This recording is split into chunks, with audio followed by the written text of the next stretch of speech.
Om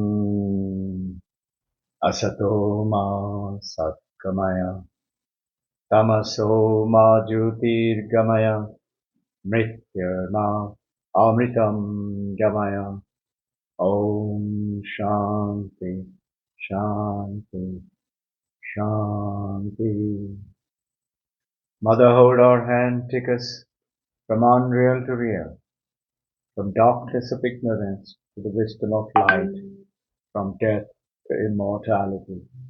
Om Peace, Peace, Peace. Welcome to the Thursday sessions, and today is 29th of August, and waiting to see you all on Sunday. Come, welcome, come down, coped up with all your doubts and questions, and we would love to have the session that you will build up now on Sunday with getting so exciting and filled with question answers from all of you. The more the question it comes, as per the Vedanta, you're true Vedantist now, that you are doing Shravanam, you're listening, and then you're reflecting in Mananam and asking questions, and then you're making it affirm through the meditation that we do.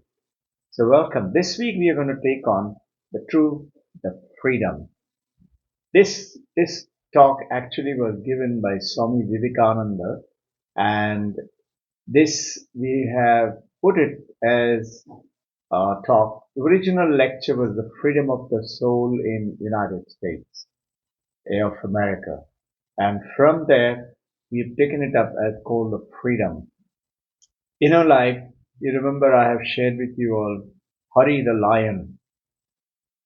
Hari the lion was born as a lion and born free,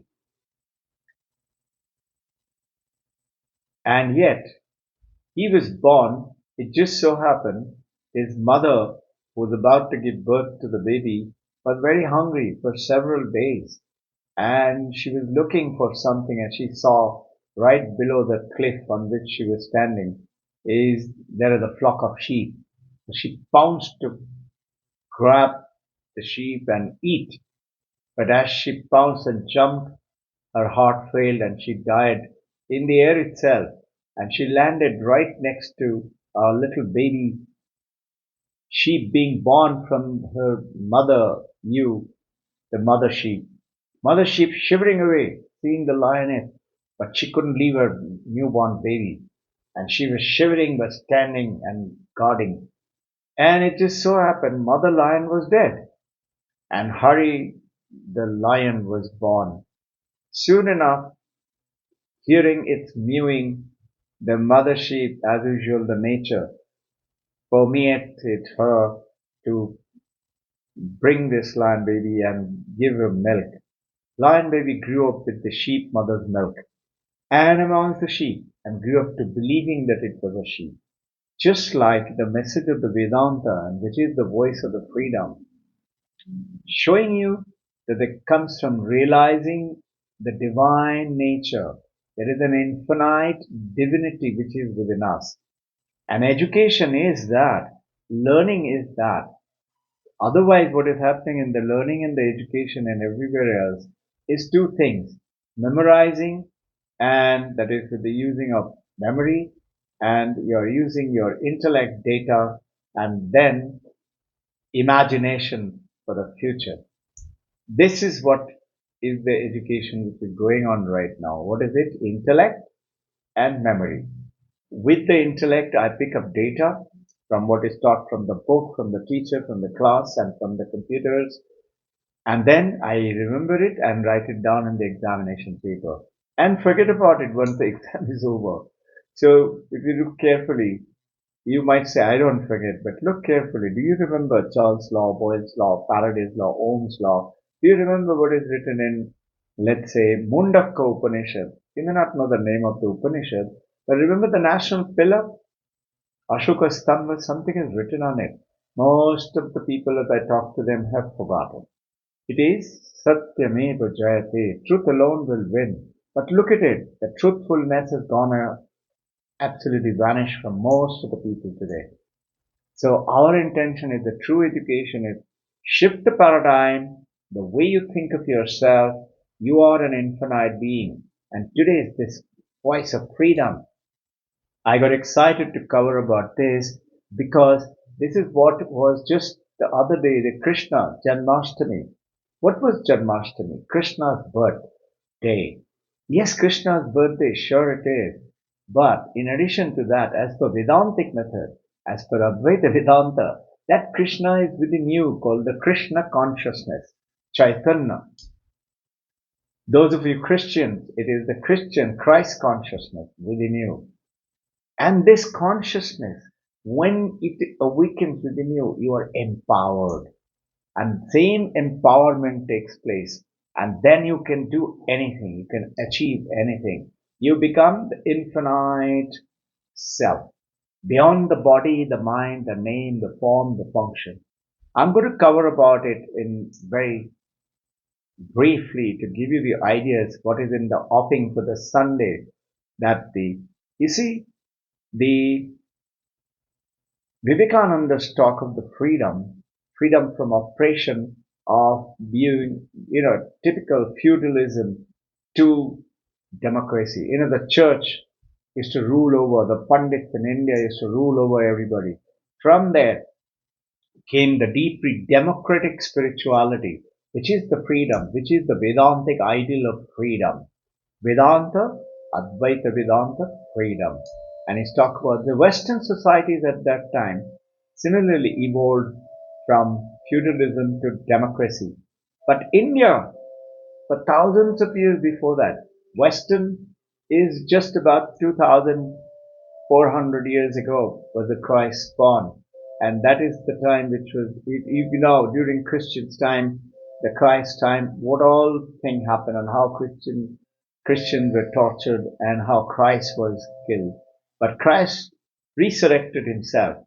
But this was the Western civilization.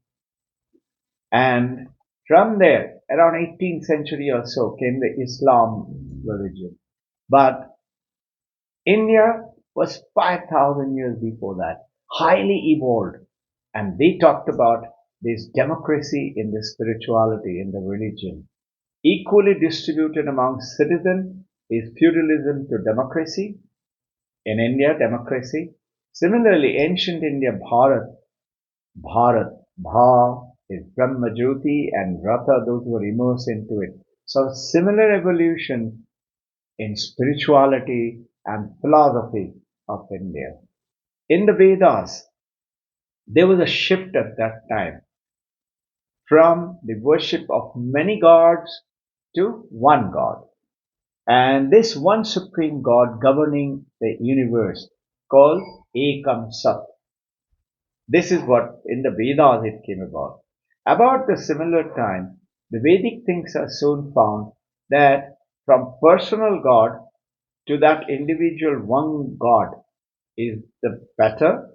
And then even more than that went into impersonal God. That is, that not personal God, one God, my God is different, your God is different, impersonal God, one being. And during that time, see, also the Vedanta investigated on the human body and the human mind. Are we really just a flesh and bone and a little mind with thoughts and feelings and love and hatred and anger and jealousy?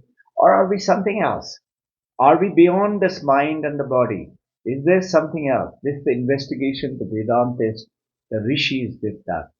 This journey evolved from many gods to one God and finally to absolute principle without rulers, without subjects, a step towards which is monotheism. Vivekananda calls it monotheism. Theism is God-oriented religion. Mono is one.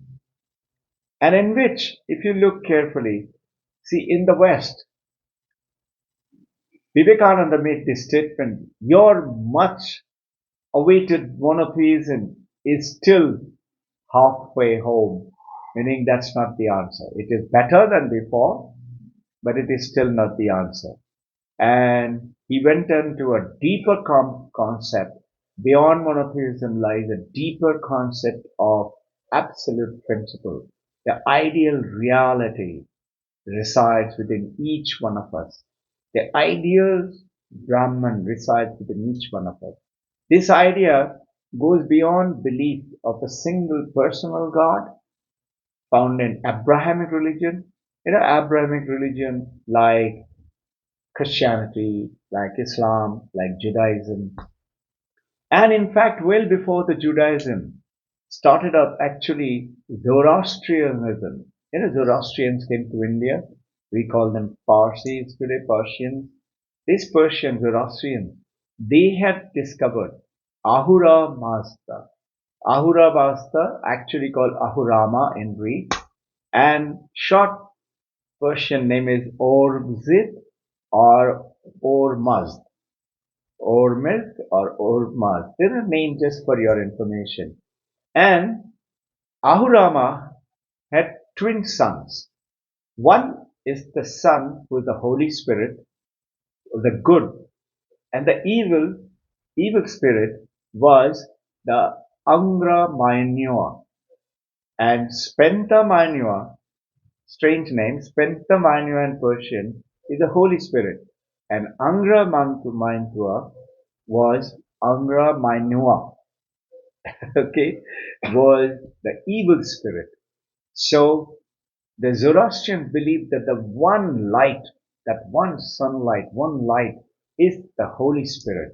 And the darkness is the evils which is residing, which is the Angra Mainyua. And here they said that the one God, holy God, is the Ahurama.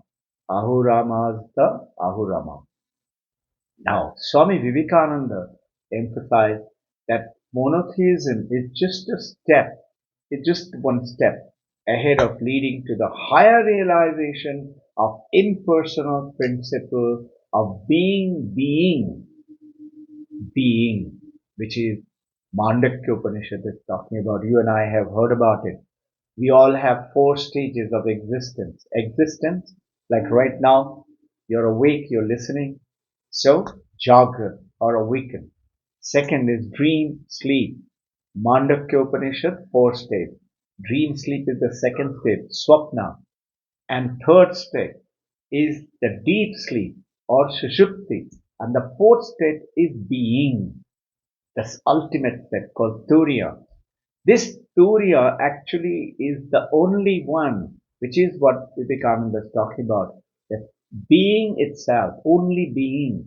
And that is powering the Jagrat state of human being, the dream sleep state of human being, and the deep sleep.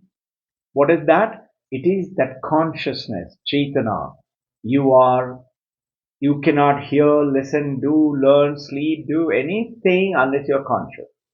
Even when you go up to sleep, dream sleep, deep sleep.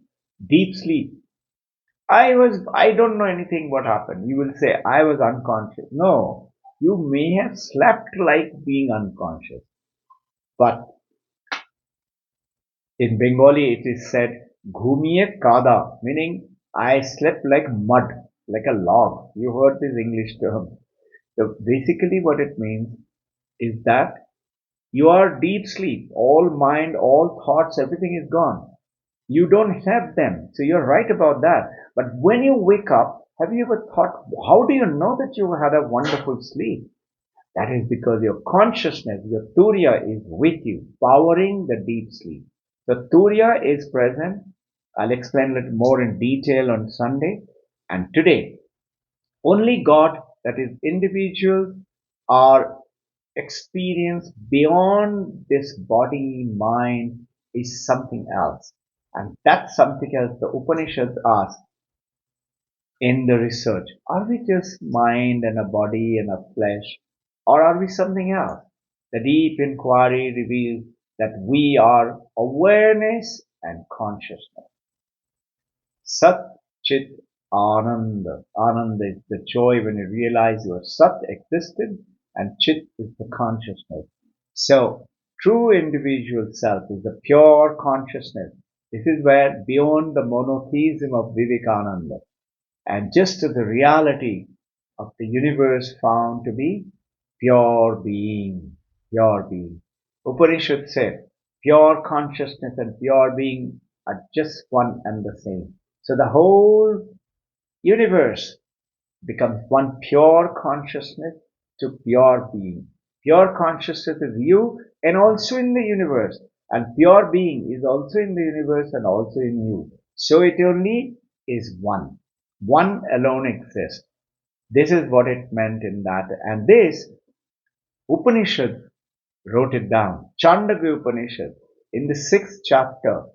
And Shvetaketu is being told by his father, Shvetaketu, Tat Tvam Asi, 9 times in the 6th chapter, meaning you are that, thou art that. The meaning is that the reality of the God extends beyond the concept of the God to what is known as pure being, just being. And what is it? It is vast. Vast, if you say country, it gets limited. Vast India, vast America, vast China, it gets limited. But when you just say vast, no vast sky, vast ocean, just vast, then it is infinite. If you put a name, it gets limited. Don't put a name, it is infinite. That pure being is vast, Brahman.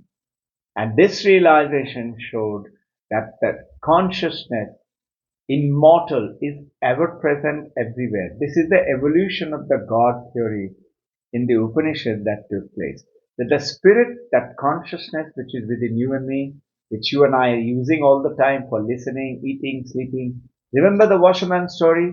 Was using the diamond for scrubbing clothes. You are using the diamond which is you, the pure consciousness, the power of the Brahman, doing for what? Just listening, eating, sleeping, bodily pleasures, mental pleasures, fun.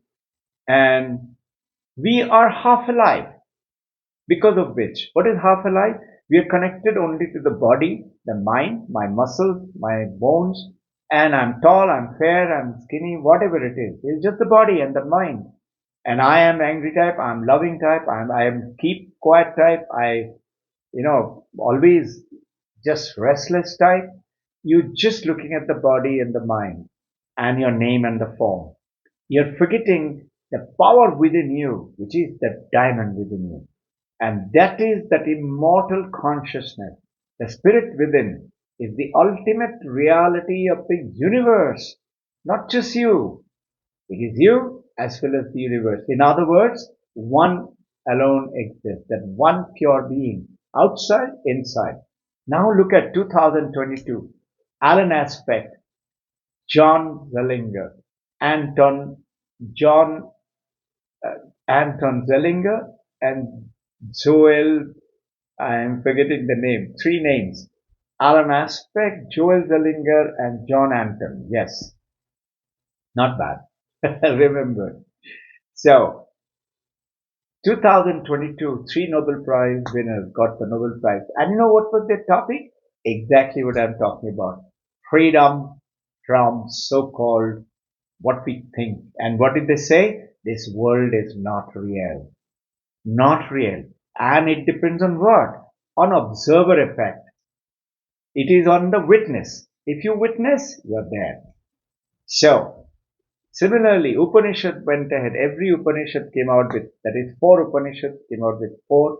These are called Mahavakyas. Tattvamasi is 1. Chandogya Upanishad talked about Tattvamasi, 6th chapter, 9 times. Rigveda, Aitariya Upanishad talked about Prajnana Brahman. That ultimate reality, Brahman, is the same as the individual consciousness, this individual.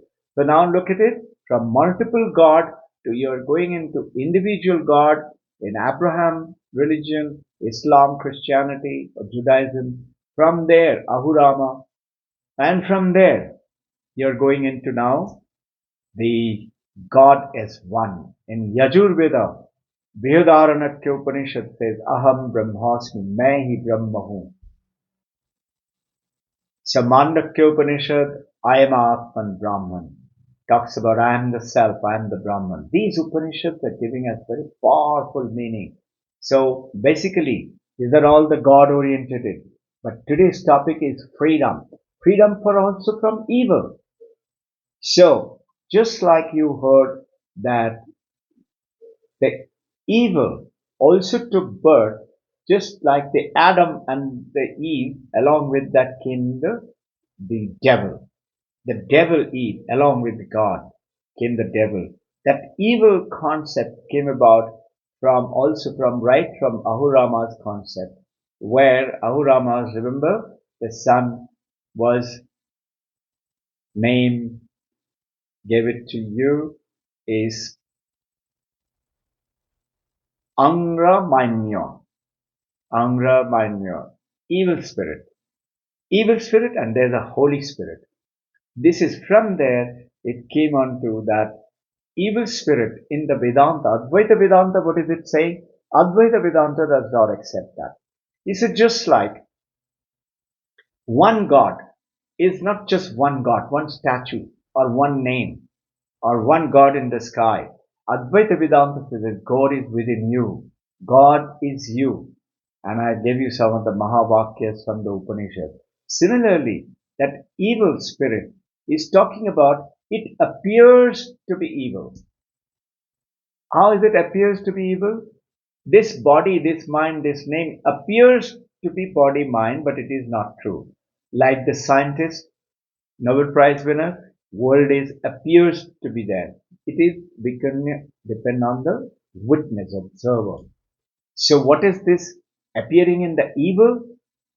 You go down in a little darkened alley, darkened road, going to the temple or going to your house, and you suddenly find something lying on the road, and your friend, your husband, wife says, snake, snake, snake.